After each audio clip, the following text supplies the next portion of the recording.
Welcome to Business World. I'm your host Siddharth, and on today's edition of BW Tech Talks, we have Mr. Harish Kohli, President and MD of Acer India. Welcome to the show, sir. Thank you very much.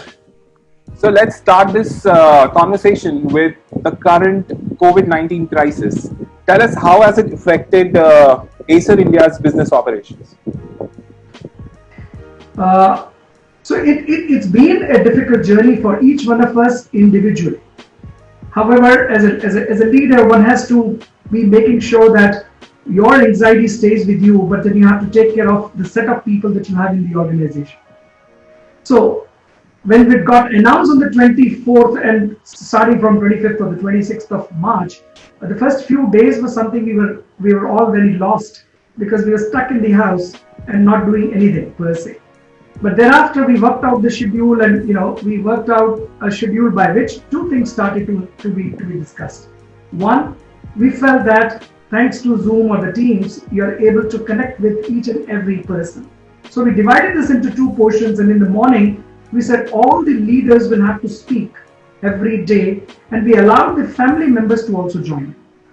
That was predominantly to take care of the anxiety levels and also to tell them with some information news that we were having with ourselves. So we were able to engage with the families along with our colleagues at that time. And then evenings were always, as per the training programs around the product and other things are concerned. And then since the first lockdown was to close around, I think the 14th of April or around that, or 17th April, one of those dates, going around the 8th, 9th, we said, okay, here is the change. Now, what is it that strategically we need to be doing once we open up? So you had lockdown one, and then you had the second one. All right, so it just kept on moving, but we were able to be doing a discussion on a daily basis as to say, once it opens, what are the challenges we're going to face?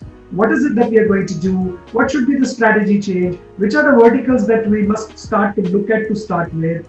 What will happen as far as the consumer business is concerned, etc., etc. Right, so, but thankfully at that stage, we were able to see through that one area which will work, because it worked very well in COVID-19, was e-commerce for essential goods. So, courtesy the e-commerce working so well for as far as the essential goods are concerned, so we were more than clear in our mind that that's an area which is going to work through even post the opening starts to happen. And people will feel more comfortable, confident, so as to be able to do as far as that part is concerned. And that was something which was a bigger change for us, because from what we were doing previous to that to what we were supposed to be doing. So we started to work on that, and it became fairly interesting things, because those were all things which were different from what we hadn't experienced or what we were not doing at it. In this period of whole uncertainty, social distancing, and a lot of people like us not going out, but at the same time, technical gadgets have become essential goods, because you cannot really work from home without a computer. You cannot risk your computer or your tablet or iPad or phone to actually, something go wrong with it, because then again you're running to the service center and everything. So how is this situation? How are you working in this situation? How are you providing services to your customers, reaching out to them for sales and after sales? Now, thankfully, during the course of even April month, the Government of India, the state governments and the police departments helped the organizations to allow engineers to travel at least on the essential side of it. Since we had installations in, let's say, banks, we had installations in the insurance companies, we had in the hospitals, we had it in the health department, and we had it in government offices where they were working. The Government of India supported the IT vendors. I'm sure they supported all others as well, but I know for myself, so that's why I can like to comment only for myself as an IT industry, that they supported, and e-passes were issued to the engineers to travel, go to whichever location we were talking about. However, that was taking care of the enterprise class of customer and not as far as the consumer is concerned. Because consumer, first of all, was hesitant. You and me will not allow an engineer to walk into my place, right? And so we were uncomfortable in as far as that part is concerned. So at that stage, we said, okay, if this is the challenge, How do we take care of this? Now there are two portions to a support that we need to do to any consumer. One is a hardware failure. The second is a firmware or a software failure leading to operations not happening of the product. If it is a hardware failure, more often than not you need a spare part. So it's just not a question of diagnosing, but it is also a question of reaching your spare part, changing a spare part, which can only be done by an engineer. However, our database tells us through the call center of all these years that 40% of the 39% of the complaints that we receive actually have a hardware problem. 61% of the problems are firmware, software, operation related, a clash between a software and a hardware. Now, for that, we started because the call center for us was in operations anyway. And people were operating from home. So what we did for the tech support department was that each and every tech support guy was told that, look, gentlemen, if you have a call like this to the call center tells you, you have the remote connecting softwares which are available. Connect into your machine, take over the machine with your permission, diagnose the problem, and if anything needs to be done on the firmware or the software or it is related to operations, I'm able to guide you through to say, I have now taken care of this file was corrupted or this has happened. Here you are, it's up and running. So in the bargain, 60% approximately of the complaints were getting taken care of in this thought process and which we implemented. And thereafter, once we talked about the may part of it, then the hesitation on part of the consumer in some certain areas continued to reduce. We were willing to go and give our service, a product for servicing in case there was a need to do that, or an engineer needed to visit it. So people found out ways and means of how I will give the notebook to a guy and he's able to repair sitting outside in my lawn or wherever, and then hands over to me after applying the sanitizer, etc., right? So this is how the transition of the support services have happened for enterprise and as far as the consumer is concerned.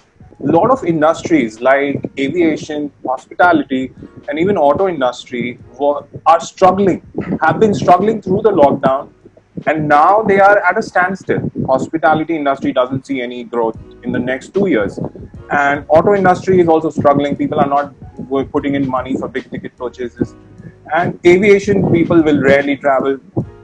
So now, how is the IT industry, the tech industry doing? You see, when we had the demonetization at that time, we said digital money, right, transfer. Pre that time, none of us actually believed, right? All of us had bank accounts, all of us had net banking available, but how many times actually you and me actually exchanged the money through as far as the digital route is concerned? So I think the old normal to the new normal because of demonetization in India was a case of digital transfers and digital money handling. I think as far as the old normal to the post-COVID-19 new normal, it's the digitization which is what going to capture as far as the speed is concerned. So for the IT industry, I would say this is not going to be as much of a damage as is going to be as far as the industries that you talked about. Work from home, learn from home, play games at home, right? And all these three things require as far as the digital tech equipment is concerned.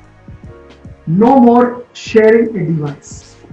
A child was sharing a device with his parents, but parents need it for work from home, so they cannot afford to share it with the children. So there is a separate demand which has come up in as far as the learn from home is concerned. Sir, the government talks about Atmanirbhar policy, self-reliance. So they are talking about making in India and building the ecosystem. So what are the takeaways? How are you going to leverage on that? Acer India came into formation outside the joint venture that we had with Wipro in '99. And the first of the things that Acer did on coming into India was putting up the factory in Pondicherry. So from day one, we had in Acer's working, we call them as Uniload, which is nothing but unique loading, right? We don't develop or we don't put a product together in all the places that we have over the world. We do it only in Taiwan as far as the R&D activity is concerned. So it's the base of the way we work is like a pizza. All right, so you will have a base which is common to all over the globe, but keeping in mind the flavors being different in different countries. India will like chilies to be put, but nowhere else. So you are able to add those flavors, and that's the reason why we call them unique loading. So we came with the manufacturing 20 years ago. Okay, so that's the first point. The second point is that when you put a product together, we do not manufacture each and every component. So if you look at the main component, let's say a desktop, which will be there will be a power supply, there will be a motherboard, there will be memory, there will be a processor, there will be a hardware, and there is a chassis, right? There is a keyboard, there is a mouse, and there is a monitor. Now, these are the main items which are there. Most of the IT companies, the brands that you see, global or Indian, actually there are no Indian brands left now in India as of now. But if you look at all global, none of us actually manufacture all these components ourselves, right? So these are all bought out.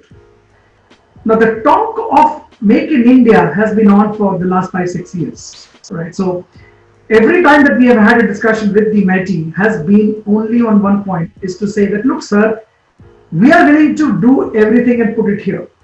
However, the key point will have to be that it needs a processor, which means an Intel or an AMD, to put up a fab in the country. Okay, so we've only been saying that we are willing to look at as far as what is available in the country, and we are willing to buy it from here, right? Not only buy from here and make it in India, but we are also willing to do export. By the way, the last 2 years, the desktops meant for Vietnam, Indonesia, Thailand, Philippines, Bangladesh, we are exporting from India. My Pondicherry factory is producing as far as these products are concerned, right? And we are also complying to the PMA guidelines which the government introduced to say in the year end, which was 2 years back, you should have 30% value add, which is you have bought only from within India, and 70 can be import, move to 40, etc., etc. And as we speak, with the current guidelines of the PMA, which is allowed for Make in India, of the percentage points, etc., Acer is one company which is qualified to supply a product with value add of that percentage from India. So in order to cater to the masses, in addition to the classes, are you working on low cost budget laptops and PCs for the Indian market? If yes, can you put a timeline for that? Will they be built in India? And also one more thing, beyond laptops and PCs, are you planning to introduce any new product lines? If you can talk about that. See, budget product is something which is not only a talk right now, but it's been a talk even 5 years, 10 years back, etc. Right? So Acer in India has been a unique company to fix up a new price point. Okay, 17, 18 years back, for a notebook, we were the first company to bring a product at 1,49,990 down to 19,990. Okay, so we have been always the torch bearer as far as the newer and newer price points on the negative side. Okay, to bring down a laptop to a 10,000 rupees is just not possible, right? Because with the GST of 18%, with the dollar at 77, hovering around that time, etc., $1 is equal to 100 rupees with the GST, right? So to get a laptop at $100 is impossible. So that is the space for as far as the tablet is concerned, right? So you may be able to get a 10 inches tablet, which is around, as far as that part, $100 to $125 is the price point on which you will be able to. But keeping in mind the point that Abhishek has asked a question, we do feel that there is a price point, sweet price point of saying 999, so 4 digits rather than 5 digits.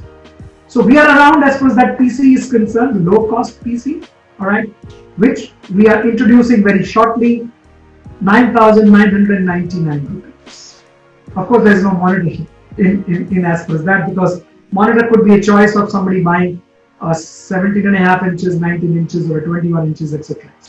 Right? But yes, that's a product which will be introduced very, very soon at 9999. What is the current GST on laptops and PCs, and are they favorable enough, or you think they need to be cut to boost? To boost it, to give this sector a further boost. I mean, your thoughts? You see, across the product, first of all, no confusions of any kind. It's 18%. So simplification itself can make a lot of things better, right? Because once you don't have simplification, some people can take advantage. You have a price issue, this, that, etc., etc. So absolutely fine as far as the single GST rate part of it is concerned. As an industry, you would always be looking forward to and saying, hey, the GST needs to be, government needs to put in some more money, and by which the product price will come down, the demand will go. Okay, so why should the GST not be at 12%, or why should it not be at 5%, or why should it not be at 0%, right? But I'm sure the government of India has its own reasons as to look at. You have to do plus and minuses together to say earnings and the expenses. And at this hour, it will be absolutely suicidal for me, or it will be unfair on my part to even open up this particular box of talking at a time when the government of India has the earning issues related to the COVID-19, and they have spends which they have to do in there. I think it will be absolutely wrong for my part to even comment on any reduction in the GST. Acer is heavily into gaming, and there is a Acer Predator League as well. So tell us a little more about the gaming industry and Acer's participation in it, specifically to India. In majority of the country across the world, even in India, over the last 10-11 quarters, 2017 Q4, calendar year Q4, so OND, we've been number one in India as far as the gaming part of it is concerned. And the reason is because the company is fully focused into that. When we started and we said products which are meant for true gamer, a gamer who competes with himself or he competes with somebody. For him, performance is the most crucial part. So we came up with the product and we said we're going to position that as Predator. So Predator came in there. And globally today, or for the last 1 year, Predator is the most sought out Google thing, right? So any gamer is, first of all, he goes and checks the Predator. The Predator has become synonym with as far as the e-sport or a gaming notebook is concerned. When we were doing that part, then the point came up in saying, guys, there are some casual gamers also, right? So who are not competing gamers, who are aspiring to come up to as far as that level is concerned, and they may not be the people who are going to be spending more than $1 lakh. They're not the guys who will spend more than $1 lakh. Okay, because how I remember the Q3, Q4 of 2017 is that we introduced Predator at that time through Flipkart. Okay, and the products were priced at 130, 129,990 and 149,990. Highly priced. I mean, from a notebook to a 1,50,000 rupees is big. In the first 10 seconds of the BVD happening in the month of September, October for Flipkart, we went out stock out. We sold 5,000 laptops in first 8 minutes. 129,990 was finished in the first 8 or 10 seconds, and the 149,990 was finished in the first 8 minutes stock out. 5,000 laptops sold in 8 minutes was a record in anywhere in the world, right? Now that showed us that, look, I mean, I always believed, I'm a man of old school of thoughts, right? I used to be a good cricketer, but my father would always be against, because he will turn around and say, cricket se roti nahi chalti hai, right? So study, right? So I always believe that that's how all the parents are, and that's how I am, and that's how the next level of parents are. So for education, we are willing to spend anything, but not for game. I delayed it by almost 6 months in terms of a launch, and I said, in India, we're not ready. But that taught me in saying, I'm completely wrong. I'm away from what India is now, right? And then it's been just a history. From then on, we've been, so there have been quarters when we have market share of almost 38, 39%, right? At times we are down to about 26-27%. So it's been hovering between 26-27 to about 38-39%. So that's how and then we also now, so from the casual gaming part, then we came to people who will also have gaming, like you and me, who will possibly play for 15 minutes. We are enterprise guys, but at the end of it, I might just to relax, maybe I will play something. But ultimately, I aspire to go to the casual gamer level, etc., etc. So we said there are people who are going to be at the lower level. So then now we have introduced also a product which is at the entry level for the gaming portion of it. So more sub 60,000 rupees, right? So now you have products which are known as Aspire 7. It's something which is listed on the started to sell on Flipkart on 27/28, and of course on my e-store. Okay, and selling extremely well. And the volumes that we gave it to them, and we could give it to them, they're getting into stock out. I mean, they're after our life every day in terms of saying, what is it that you're doing? You're doing rationally to supply it to us, right? And that's because of the gaming part of it. And so that being on the product, the second side have always been that you can't just be a hardware supplier. You have to develop the ecosystem. So the gaming ecosystem needs to be looked at. And within that is the question of the competition that you must be able to do. So that's where the PGL comes in, Predator Gaming League, which is a pan-Asia Pacific activity. 2 winners, every country hosts this. The winner from there goes to the regional level. $500,000 is the prize money. All right, so we host those people, we carry them there. All that is picked up by us for those teams. In India, over the last 3 years, almost about 4,000 teams participate. Finally reached to us as the 2 guys are concerned. It's normally on the PUBG part of it, right? So those 2 guys go over to, as far as the last year's final was supposed to be in Manila on 17th, 18th of January. Couldn't be held because of the COVID-19. So we have pushed it by about a year's time or so.